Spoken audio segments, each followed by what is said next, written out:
Luha,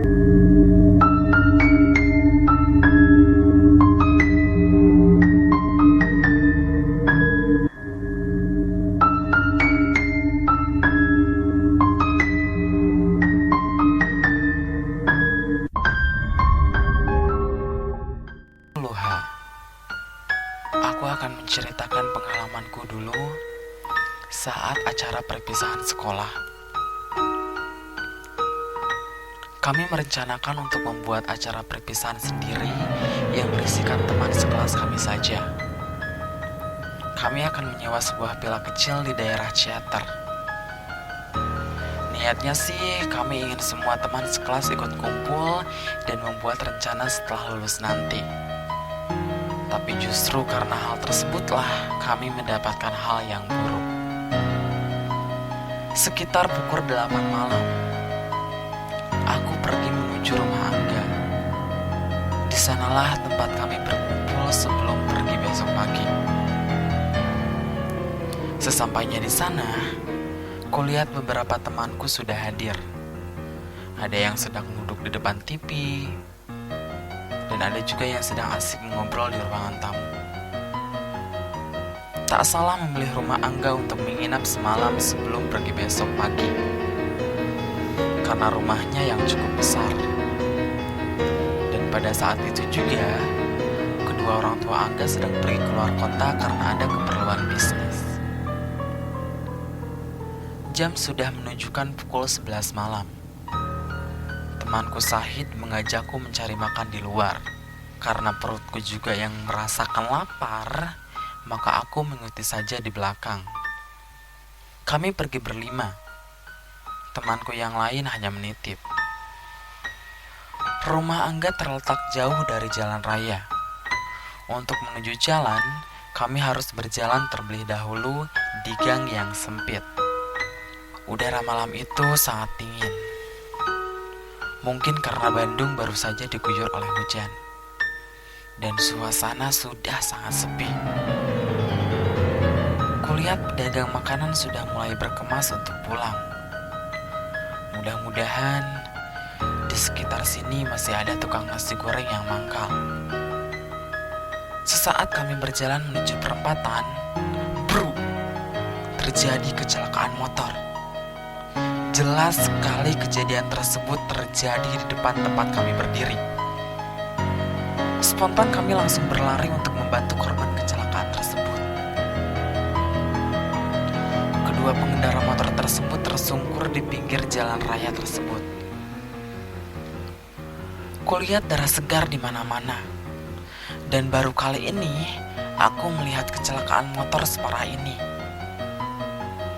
Kedua-duanya mengemudikan motornya sangat kencang.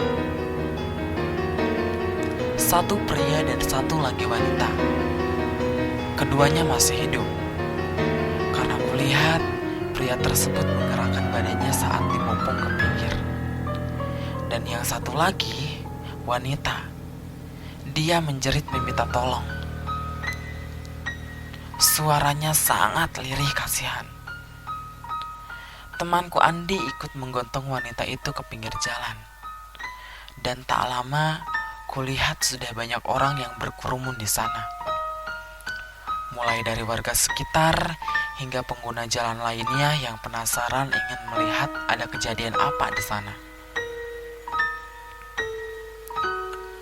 Kulihat dengan seksama wanita tersebut. Kepalanya pecah, darah berlumuran di wajahnya. Helm yang dipakainya entah di mana. Karena tabrakan yang sangat keraslah yang menyebabkan seperti itu.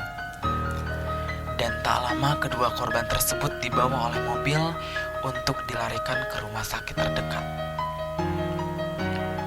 Setelah melihat kejadian tersebut, kami memutuskan untuk kembali pulang ke rumah Angga dan tak jadi membeli nasi goreng. Nafsu makan kami hilang begitu melihat darah yang berceceran. Kami memutuskan untuk memasak mie saja untuk mengganjal perut lapar kami. Dan kulihat baju yang dipakai Andi penuh dengan darah wanita tadi, karena ia menolongnya menggotong tubuh wanita itu. Sungguh mengerikan. Sungguh-sungguh mengerikan. Singkat cerita, esok paginya kami semua sudah kumpul dan siap untuk berangkat menuju Ciater Villa yang telah kami sewa. Aku meminta kepada Diki untuk mengendarai motornya pelan-pelan saja, karena aku masih ngeri memikirkan kejadian semalam. Acara berjalan lancar normal-normal saja.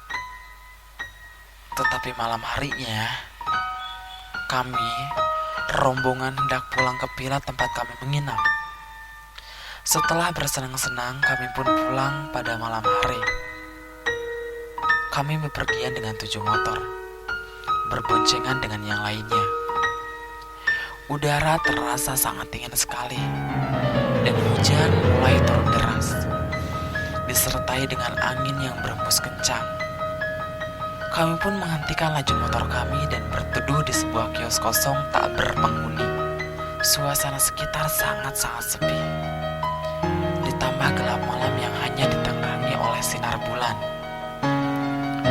Di kios tersebut diterangi oleh lampu kecil yang menyala redup, menambah suasana menyeramkan di pikiranku. Tiba-tiba saja Ajim berbicara. Dia mengajak kami untuk mendengarkan cerita Nightmare Side. Dan kebetulan ini adalah malam Jumat. Dan kami memang sering mendengarkan acara Nightmare Side. Tapi aku agak ragu melihat kondisi tempat sekitar. Sangat menggambarkan suasana pemakaman umum. Ajin terlihat sangat bersemangat mengeluarkan ponselnya dan segera menyetel radio yang menyiarkan Nightmare Side. Tepat sekali siaran Nightmare Side sedang berlangsung, ternyata sudah di cerita ketiga. Dan kami pun semua mendengarkan dengan seksama. Setelah ceritanya selesai, kulihat hujan sudah berhenti. Dan kami pun segera melanjutkan perjalanan kami. Entah kenapa saat akan pergi, kulihat raut wajah Andi dan Ajim sangat pucat, seperti habis melihat setan, dan aku tak sempat menanyakannya. Sahid yang memimpin rombongan dengan mengendarai motor paling depan. Tiba-tiba, Sahid mengerem mendadak. Aku dan teman-teman lainnya terkejut keheranan. Kemudian, dia tiba-tiba berkata bahwa dia melihat sosok perempuan. Sosok perempuan tersebut tersorot oleh lampu motornya. Dan temanku Andi tiba-tiba berkata dan meminta untuk segera cepat pulang. Dia sangat nampak ketakutan. Kami pun semua mempercepat laju motor kami. Ingin rasanya cepat sampai villa. Sebab aku sedari awal berada di kios sudah merasakan tidak nyaman. Saat sampai di villa, kami langsung masuk ke dalam dan berkumpul di ruang tengah. Kulihat lagi Andi masih terlihat pucat. Dan aku mencoba bertanya. Andi terlihat kaget mendengar pertanyaanku. Dan dia berkata, "Di jalan, tadi aku melihat perempuan yang waktu kemarin kita tolong. Wajahnya sama persis dengan luka parah di kepalanya." Kami semua kaget dengan perkataan Andi. Entah percaya atau tidak, kami semua hening. Lalu Andi berkata lagi, perempuan tersebut meminta tolong untuk mencarikan bagian lidahnya yang hilang saat kecelakaan kemarin. Lanjut dari pengakuan temanku yang lain, saat kami mendengarkan cerita Nightmare Side tadi, dia mendengar suara anak ayam. Namun terdengar sangat jauh sekali suaranya. Dan yang lain pun mengiyakan bahwa mereka pun juga mendengarkan hal yang sama. Jujur saja, aku pun juga mendengarkannya. Tapi aku tidak berani membicarakannya, karena aku takut mengganggu suasana. Setelah pulang dari Ciater, kami langsung ke lokasi di mana kecelakaan kemarin terjadi.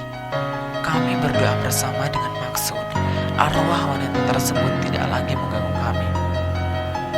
Dan setelah itu,